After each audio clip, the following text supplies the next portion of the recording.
Boa noite, irmãos e irmãs.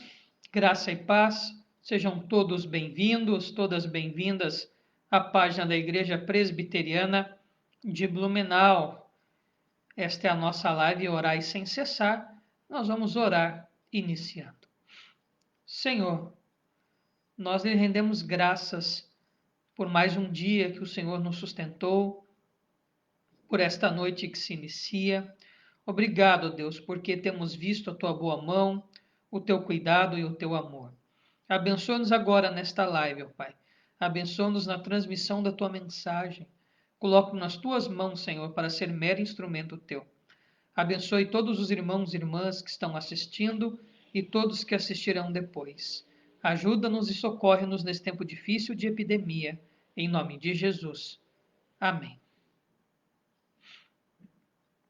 Então, a você que está chegando agora, boa noite, seja bem-vinda, seja bem-vindo à Igreja Presbiteriana de Blumenau, a nossa live Orai Sem Cessar. Lembrando que você pode deixar o seu pedido de oração, pode pedir por você, pedir por alguém, agradecimentos, etc., né? Que nós oraremos depois do estudo. Bom, nós confeccionamos algumas máscaras agora desse tempo em que há a obrigatoriedade do uso delas para ajudar no combate ao Covid, né, do Covid, para nos livrar da contaminação. Então, a Igreja Presbiteriana de Blumenau preparou 2 tipos de máscaras. E a venda dessas máscaras, o dinheiro será revertido todo o dinheiro para missões, né, não haverá nenhum lucro. Então, nós fizemos uma máscara branca, com a logomarca da Igreja Presbiteriana de Blumenau. É uma máscara de algodão, bem grossa, com aquele forro duplo, né? Seguindo as especificações aí dos órgãos de saúde. Então, e o bom é que é confortável, né? Por ser 100% de algodão. Então, e com o logo muito bem estampado, né? Da Igreja Presbiteriana. Então, essa é a branca. Até eu que estou meio barbudo, ó, como que ela cobre bem. Olha o tamanho dessa máscara. E o conforto, né? Porque é algodão. Então,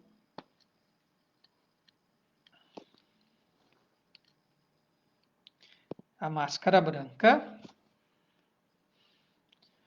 O valor de cada máscara é R$ 10, tá? E todo o dinheiro será destinado para os missionários. E a preta. Olha que bonita que a preta ficou com o estampado da igreja. E também confortável, né, de algodão. Ela é bem grossa e cobre toda a área e ainda faz a propaganda da igreja aí, né? Olha que bacana, que bonito que ficou, né? Bem evidente a logomarca da igreja, tá? Então, máscara chique. O valor, R$ 10. Todo o dinheiro será destinado para missões, tá? Nós não vamos ficar com um centavo desse dinheiro para o caixa. Agosto é o mês das missões, então essa foi a maneira que nós encontramos de abençoar os missionários. Então, essas aqui eu já reservei para mim, né? Então, essas duas já têm dono, mas nós temos algumas ainda, muitas já estão reservadas, mas nós temos algumas unidades. Caso você tenha interesse, eu vou deixar aqui os meus contatos, ou se você já está nos grupos da igreja, ou tem o contato da minha esposa Aline, pode fazer contato diretamente com ela. Então, máscara branca, máscara preta, com a logomarca da Igreja Presbiteriana de Blumenau. Eu achei que ficou um espetáculo. E está acabando, tá? Mas se tiver demanda, a gente pede mais um monte também. Os missionários agradecem. Quanto mais dinheiro a gente mandar para os missionários, nós estamos colaborando com a obra de Deus. Olha que máscara bonita, tá? Extremamente grossa, né? Você vê aqui a costura, o tecido, o algodão, extremamente agradável. E convenhamos, né? A logomarca da igreja nossa é muito bonita, né? Então, olha aqui, que bacana. Dado o recado aí, né? Não é venda, não é lucro, não é de maneira nenhuma, não há nenhum intento de fins lucrativos, tá? Todo o dinheiro arrecadado será enviado para as missões.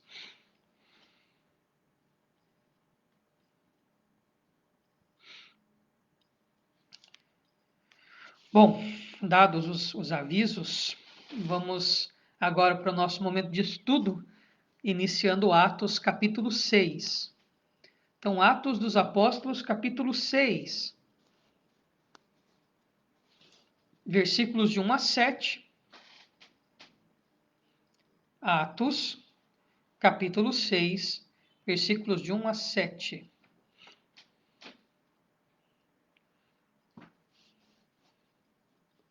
Então, vamos lá. Atos 6, de 1 a 7. Atos 6, de 1 a 7. Versículo 1. Ora, naqueles dias, multiplicando-se o número dos discípulos, houve murmuração dos helenistas contra os hebreus, porque as viúvas deles estavam sendo esquecidas na distribuição diária. Então temos aqui um conflito, temos aqui um problema que se instaurou dentro da igreja cristã primitiva.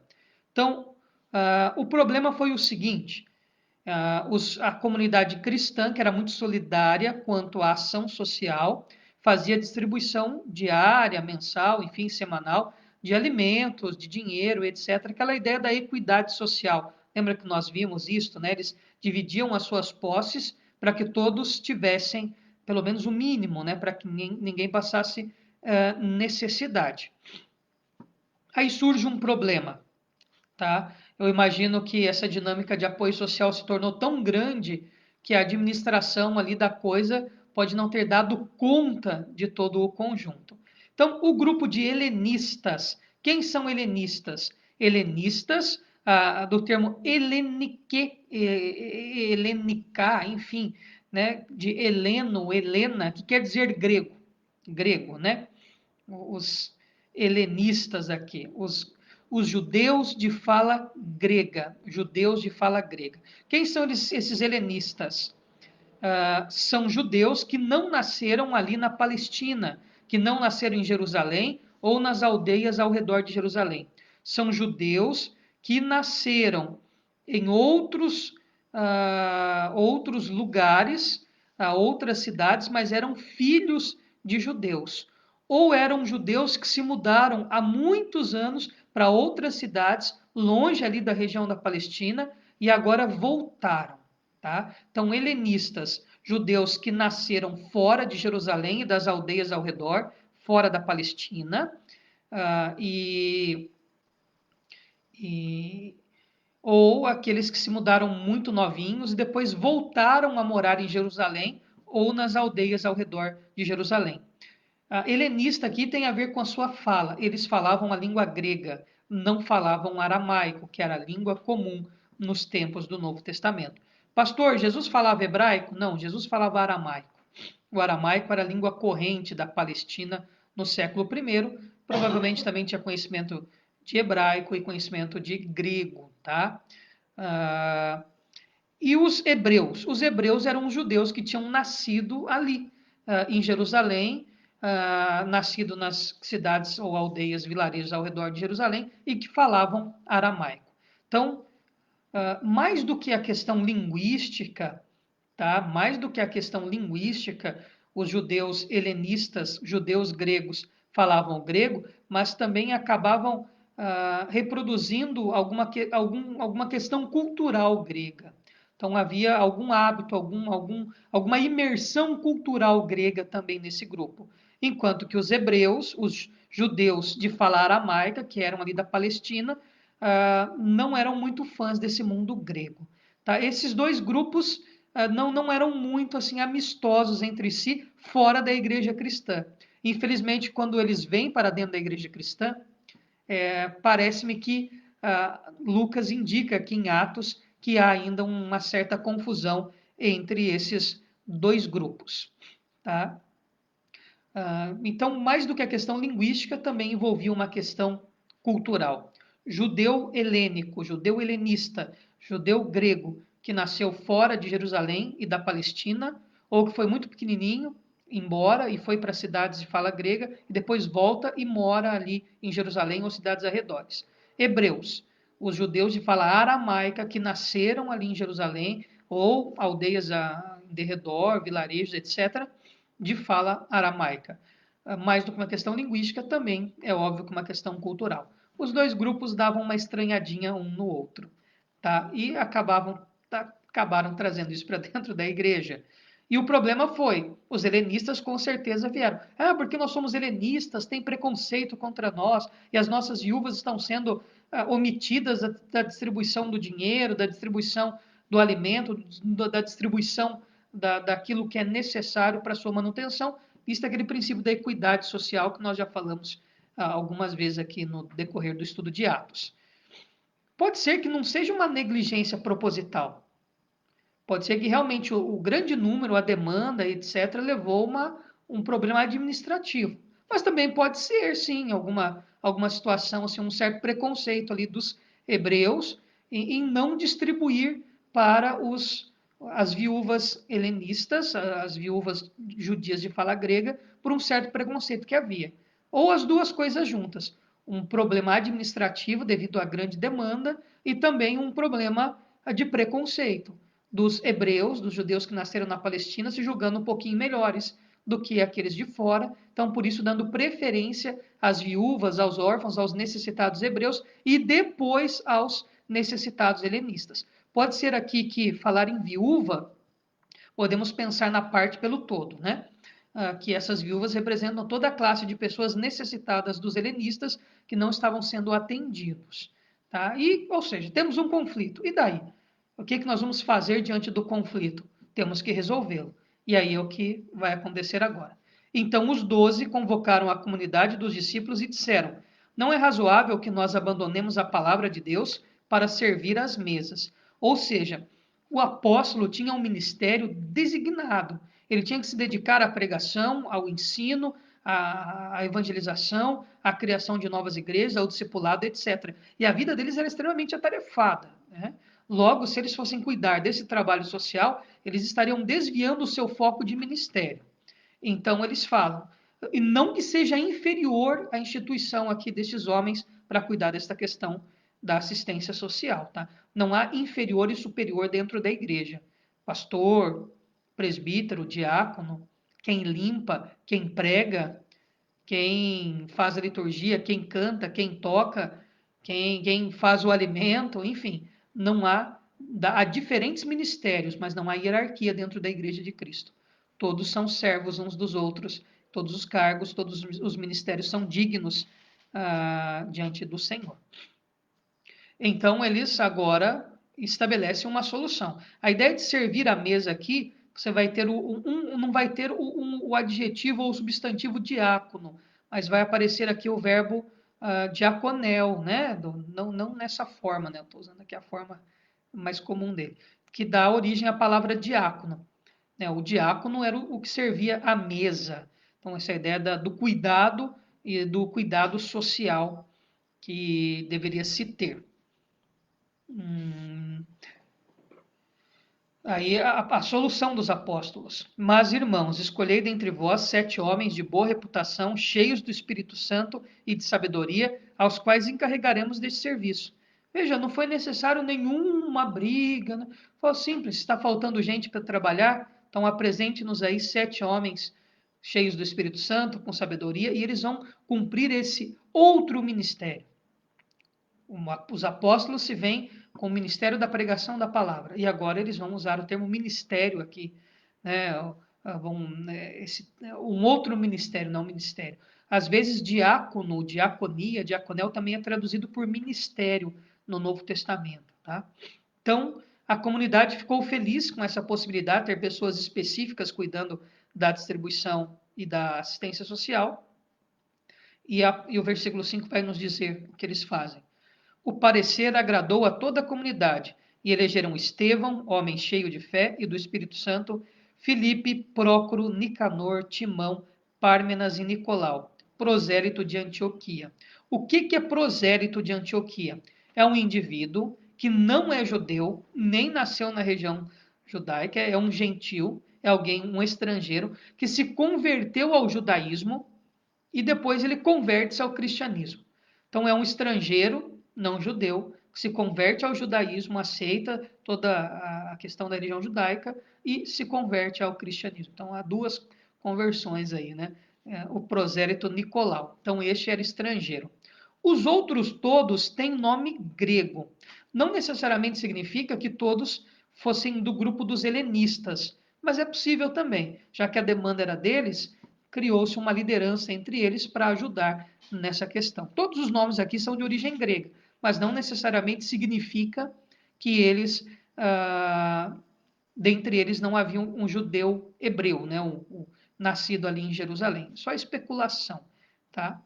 Mas a ideia é que esses 7 homens fossem agora cuidar integralmente dessa questão da assistência social. Mas veja, eles também pregavam, ensinavam. Nós vamos ver depois Estevão, né, o martírio de Estevão, vamos ver Filipe, o evangelista. Então, eles pregavam também, eles anunciavam Cristo, eles ensinavam, discipulavam, etc. Mas eles tinham uma função que era primordial, que era cuidar da assistência e da ação social, da equidade social na igreja cristã. Versículo 6, nós temos então a ordenação agora desses homens. Apresentaram-nos perante os apóstolos e estes, orando, lhes impuseram as mãos.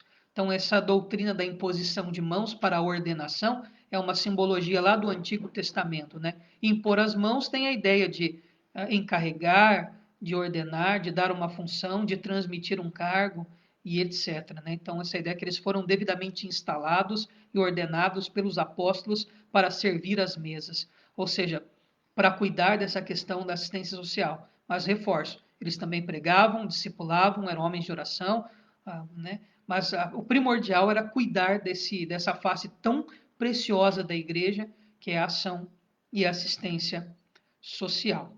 Não necessariamente esses homens aqui nesse texto são chamados de diáconos, ou seja, não há o substantivo nem há o adjetivo.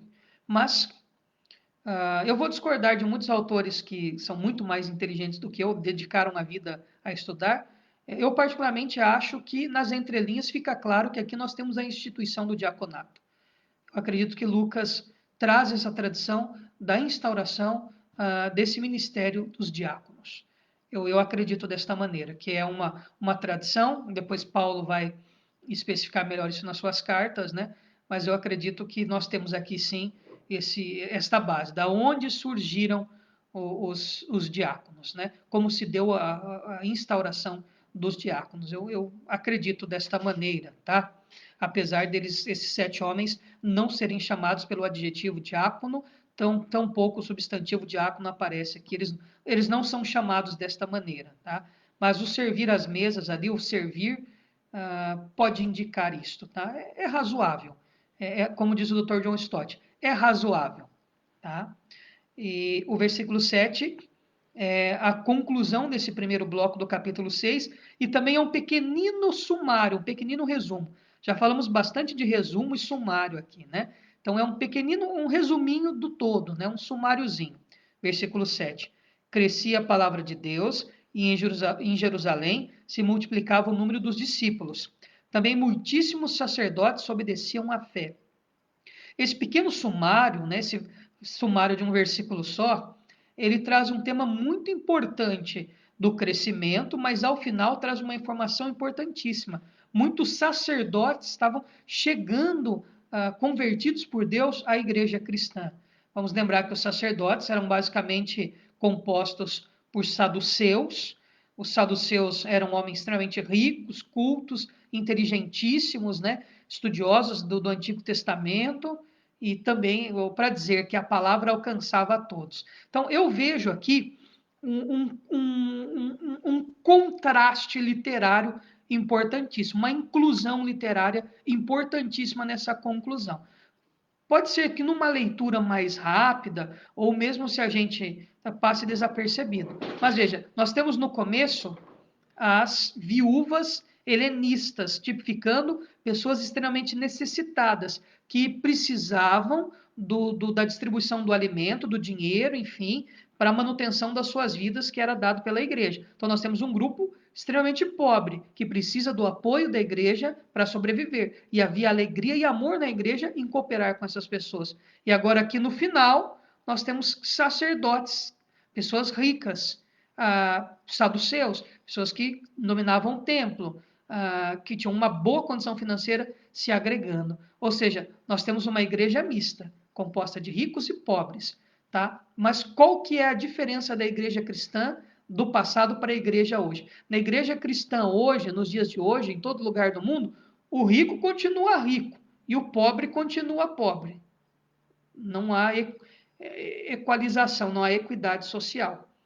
E até a função dos diáconos era para relembrar esse santo ministério da igreja, da liberalidade daqueles que tinham propriedades em vender e desfazer, para que houvesse equidade social. Então, os diáconos cuidavam de todo esse sistema agora. Ninguém mais vendia uma propriedade e depositava aos pés dos apóstolos, como fez o José, chamado Barnabé, né? Agora, eles depositam esse dinheiro aos pés, né, eles trazem esse dinheiro aos diáconos para que cuidem dessa situação. Então, se hoje nós temos um contraste social negativo na igreja cristã, quem é rico continua rico, quem é pobre continua pobre. Nessa época havia uma equalização. Os ricos desfaziam de propriedades para que houvesse equidade na comunidade, para que não houvesse necessidade na comunidade cristã primitiva. Pena que isso durou tão pouco tempo, né? Mas não é desculpa para nós não pensarmos na possibilidade disso acontecer hoje, né? Essa equalização social. E os diáconos tinham essa função de lidar com isso. Às vezes a gente passa desapercebido, né? Mas eu acho que seria muita coincidência aparecer sacerdotes aderindo-se aos cristãos, justamente agora, nesse momento em que mostra um outro ministério essencial, das viúvas, ou seja, das mulheres que eram desprivilegiadas. Né? Ser viúva nesse contexto era terrível, era realmente padecer necessidade. Bom, então temos aqui a instituição dos diáconos, a questão de um novo ministério que surge, conforme a demanda, a necessidade da igreja, e a resolução de um conflito. Então, eu acho muito bacana toda essa dinâmica desse texto. Surge um conflito, o que nós temos que fazer? Conversar e resolver. E a disposição dessas pessoas em servir. Então, ainda hoje nós precisamos de homens e mulheres dispostos a servir em todos os ministérios da igreja. E veja, não há superioridade ou inferioridade. Ser apóstolo não era mais importante do que ser diácono. Aliás, Jesus falou: entre vocês não seja assim.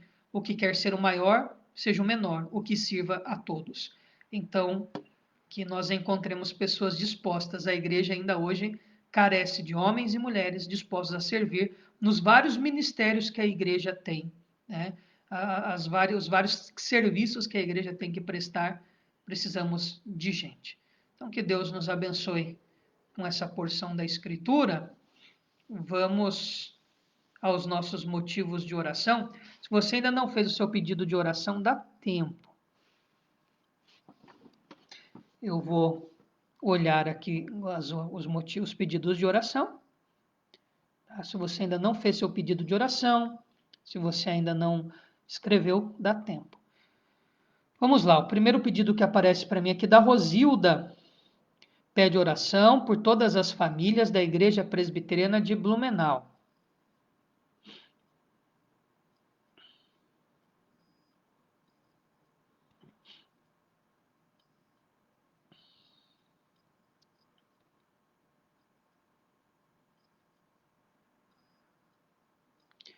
Temos o pedido aqui do seu Carmelito Zimmermann.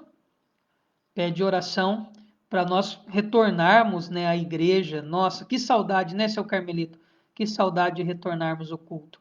Então, clamar a Deus que esta epidemia acabe logo, que os números de infecção aqui em Blumenau caiam, né, que Deus abençoe, e assim a gente tenha condição de voltar com segurança os cultos presenciais, né?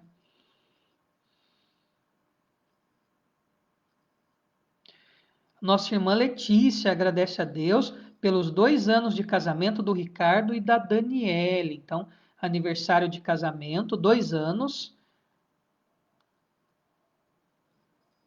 do casamento do Ricardo e da Daniele. Então, de aniversário de casamento hoje, Ricardo e Daniele.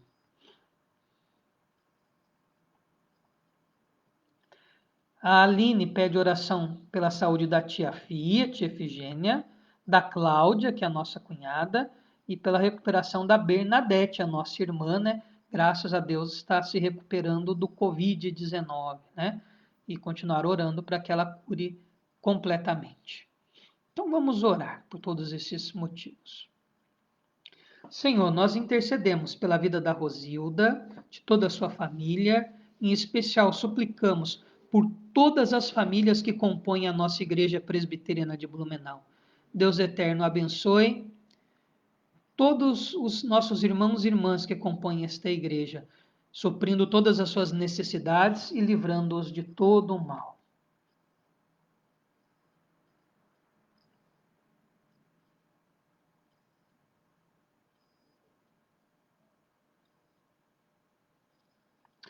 Senhor, nós colocamos diante de Ti esse tempo difícil, de privação de voltar às atividades da igreja.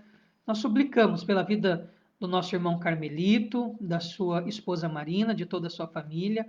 Pedimos, ó Pai, que o Senhor abençoe para que acabe logo esta epidemia, esta pandemia, para que os números de casos aqui caiam, que os casos de contágio caiam também, ó Deus, para que tenhamos segurança para voltar às nossas atividades de culto, sem colocar a vida de ninguém em risco, Pai. Abençoe para que voltemos à comunhão, ao encontro com os irmãos, às atividades presenciais na igreja. Pai eterno, abençoe o Ricardo, a Daniele, que completam esses 2 anos de casamento. Abençoe-nos, ó Pai, dentro do matrimônio, que seja bênção na vida do outro, que haja amor, harmonia, paz, compreensão, cuidado de um pelo outro, que de fato, como diz a tua palavra, sejam uma só carne. Pai eterno, cuida deste casal, abençoe este casamento. Abençoe a nossa irmã Letícia, abençoe o presbítero Ricardo e toda a sua família, suprindo também, ó Deus, todas as suas necessidades. Pai, abençoe a tia Fi, cuida da sua saúde, abençoe também a Cláudia, abençoe a nossa irmã Bernadette. Deus eterno, tenha misericórdia destas vidas, colocamos nas tuas mãos, suplicando a tua cura, a tua restauração, o teu fortalecimento, ó Pai. Que seja feita a tua vontade, ó Deus. Colocamos estas servas diante de ti. Senhor, nós pedimos pela vida da dona Carmen, do seu Omar, de todos os seus familiares aqui no Brasil, também do Chile. Abençoe o seu Dirceu, nesse tempo difícil, ó Pai, em estado terminal. Que o Senhor tenha misericórdia do teu servo. Cremos que se for a tua vontade, o Senhor pode curá-lo, Deus. Mas se for a tua vontade também, que o teu servo parta. Sabemos que ele estará contigo na glória assim que fechar os olhos aqui. Colocamos esta família nas tuas mãos, deve estar ansiosa nesse momento difícil. Abençoe toda a família do seu Dirceu também, ó Deus. E cuida dele, ó Pai, nesse tempo tão difícil. Pai eterno, abençoe todos os irmãos e irmãs que estão assistindo esta live. O Senhor sabe das suas necessidades, das suas dificuldades, dos problemas que têm enfrentado. Cuida de todos e de todas, ó Pai, suprindo todas as suas necessidades. Em nome de Jesus. Amém. Então vamos mandar os nossos abraços, né? Ontem eu esqueci de mandar abraço, gente. A gente eu acho que a umidade aqui vai atrapalhando o cérebro da gente, tá? Aí ontem eu esqueci de mandar os abraços, imagina? Então, boa noite, Lígia Soares, Deus lhe abençoe, um abração para ti e para toda a família. Boa noite, Gilberto Palharim, um abração para ti, Deus lhe abençoe, obrigado pela companhia. Boa noite, Rose Andrade, boa noite, Rosilda Andrade, que Deus lhes abençoe, muito obrigado pela companhia, um forte abraço. Boa noite, Marlene Vieira, Deus lhe abençoe muito, obrigado pela companhia. Boa noite, Letícia, boa noite, presbítero Ricardo, boa noite, Luísa, que Deus lhes abençoe muito. Um grande abraço. Boa noite, Solange, a nossa amiga lá de Xanxerê, que Deus lhe abençoe. Um grande abraço para ti. Boa noite, Claudete Bittencourt, a nossa amiga de Itapema, que Deus lhe abençoe muito. Forte abraço. Boa noite, Dulceleia Pereira, nossa amiga lá de Itapema. Ela quer 2 máscaras, Aline. Depois eu vou pedir para a Aline fazer contato contigo aí para ver de repente a gente consegue despachar ou guardar aqui pelo menos uma, né? Para depois levar para ti, viu, Dulcileia? Pedir para a Aline fazer contato contigo, ou depois a gente faz contato contigo, que manda uma mensagem pelo Facebook, enfim, a gente tenta um contato contigo sem problemas. Boa noite, João. Boa noite, Tamires. Boa noite, Júlia. Boa noite, Maria. Né? O João é o vizinho de porta aqui no prédio, né? Que Deus abençoe muito, viu, João? Obrigado pela companhia. Boa noite, seu Omar. Grande abraço para o senhor, para a dona Carmen. Que Deus lhes abençoe muito. Boa noite, tia Fi. Boa noite, Chico, né? São os nossos tios lá de Águas de Lindóia. Deus lhes abençoe muito. Boa noite, seu Osias Costa. Um abração para o senhor, para a esposa. Deus lhes abençoe. Boa noite, seu Carmelito Zimmermann. Boa noite, dona Marina. Que Deus lhes abençoe. Obrigado pela companhia. Boa noite, dona Zeni. Boa noite, seu Dino. Boa noite, Ana. São os nossos irmãos lá da Igreja Presbiteriana de Xanxerê. Muito obrigado pela companhia. Forte abraço. Muita saudade, viu, dona Zeni? Boa noite, Marcos Simas. Um grande abraço para ti, que Deus lhe abençoe, obrigado pela companhia. Boa noite, Anne Caroline, um abração para ti, para o teu esposo Alisson, que Deus lhes abençoe muito, obrigado pela companhia. Boa noite, Diomar Pérez, nossa irmã lá de São Paulo, né? Que Deus abençoe muito, obrigado pela companhia, um grande abraço para ti e para toda a família. Boa noite, Aline, que está ali no sofá.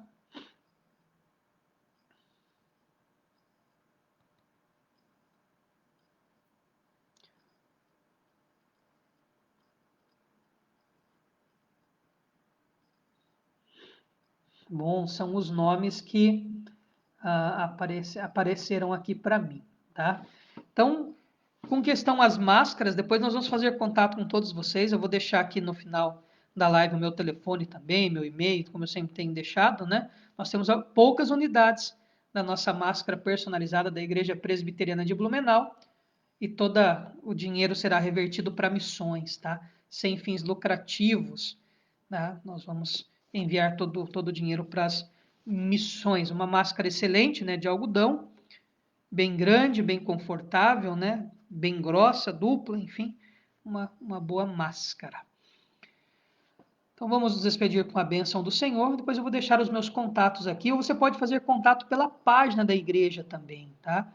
Tem um link aqui na página da igreja que é enviar mensagem, ou né, enviar mensagem ou mensagem. Você pode enviar uma mensagem aqui na página da igreja que a gente consegue também falar contigo, tá?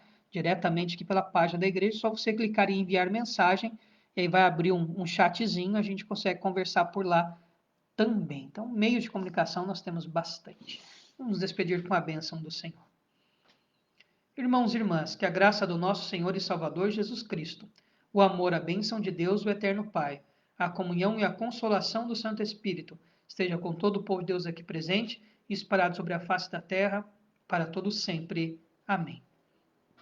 Então, nós voltamos amanhã, às 20 horas, com a continuação do nosso estudo em Atos dos Apóstolos, né? Amanhã não tem canções, às 19h30, hoje nós tivemos, foi muito bom. Muito obrigado, Fabrício. Deus lhe abençoe muito. Então, até amanhã, às 20 horas.